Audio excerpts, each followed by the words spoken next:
देखिए, मीडिया स्वतंत्र है कुछ भी दृश्य को दिखाने के लिए, लेकिन मैं इतना कहूंगा कि सकारात्मक दृश्यों को दिखाया जाना चाहिए। आज बिहार के अंदर जो सारी परिस्थितियां 2 महीने के अंदर कंट्रोल हुई हैं, आप जैसी चर्चा कर रहे हैं, यदि वैसी स्थिति होती तो 2 महीने के अंदर बिहार की तस्वीर आज वैसी नहीं होती जो आज दिख रहा है। बिहार ने जिस प्रकार से कोरोना पर काबू पाया है वह नहीं होता यदि आप उस प्रकार की बात करें। हो सकता है हमारे राज्य के अंदर वैसे स्वास्थ्य उपकेंद्र 10,800 से अधिक हैं।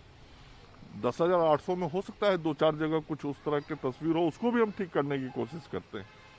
लेकिन जो बड़ा तस्वीर है वो तस्वीर लोगों को सेवा देने वाला है। तो हम सब लोग लगातार कोशिश करते हैं कि आपके माध्यम से भी यदि कहीं कोई कठिनाई परेशानी की जानकारी आती है तो उसको हम ठीक करें। बिहार में कोरोना की स्थिति सुधरती जा रही है, रिकवरी रेट फिर से हाई लेवल पे पहुंच गया है और जो कोरोना पॉजिटिव रेट है वो घट रहा है। क्या है अभी तक का आंकड़ा?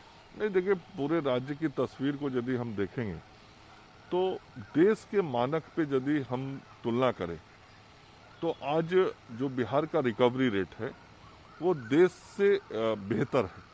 हम लगभग 96% के पास पहुंचे हैं रिकवरी रेट में। उसी प्रकार से जो पॉजिटिविटी रेट थी, जो संक्रमण का दर था, वह भी देश का एवरेज जहां लगभग 9 के आसपास है, बिहार का आंकड़ा वह 1.8 के आसपास आ गया है। और जांच को भी यदि हम देखेंगे तो बिहार जो पर मिलियन टेस्ट है, नेशनल एवरेज उससे भी 1,500 प्रति मिलियन आगे है।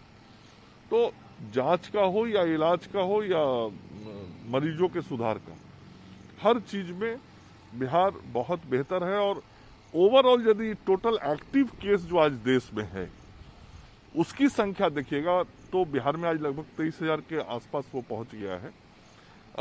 उस मामले में भी बिहार देश के 18-19 राज्यों के बाद है। मतलब 18-19 राज्यों में बिहार से अधिक एक्टिव केसेस आज भी हैं।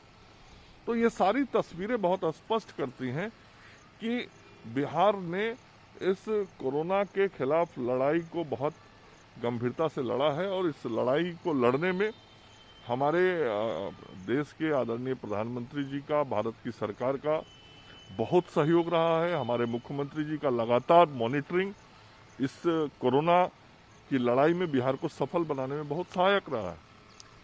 केंद्र से बहुत सारी सहायता मिलते जा रहे हैं बिहार को कोरोना से जंग में।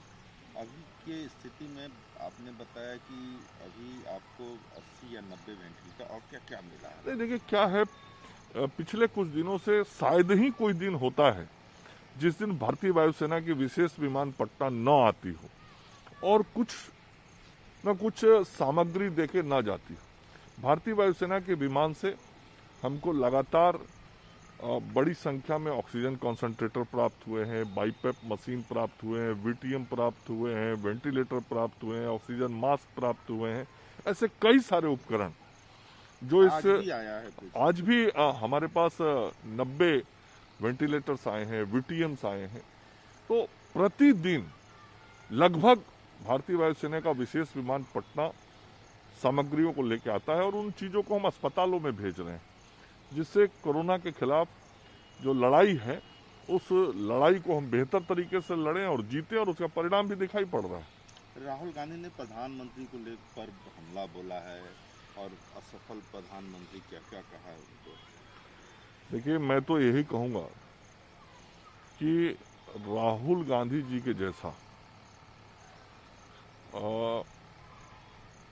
नेता जिसने देश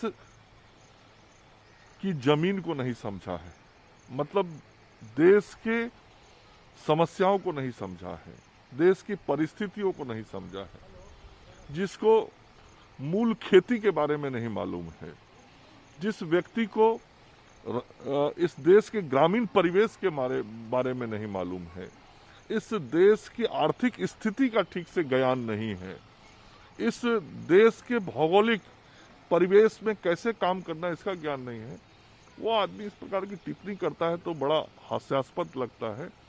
और एक बेहद गैर जिम्मेदाराना व्यक्ति यदि कोई राजनीति में आज है इस देश में, तो उस व्यक्ति का नाम राहुल गांधी है, जो कभी भी इस देश के संबंध में सकारात्मक टिप्पणी नहीं करते हैं। उनको हमेशा भारत के अंदर कमियां दिखाई पड़ती हैं और आदरणीय मोदी जी और भारतीय जनता पार्टी का विरोध करते करते वो देश का विरोध करने में भी पीछे नहीं रहते। तो ऐसे व्यक्ति से इससे अतिरिक्त कुछ अपेक्षा नहीं की जा सकती है और कभी भी राहुल गांधी इस देश की राजनीति में सफल नहीं हो सकते।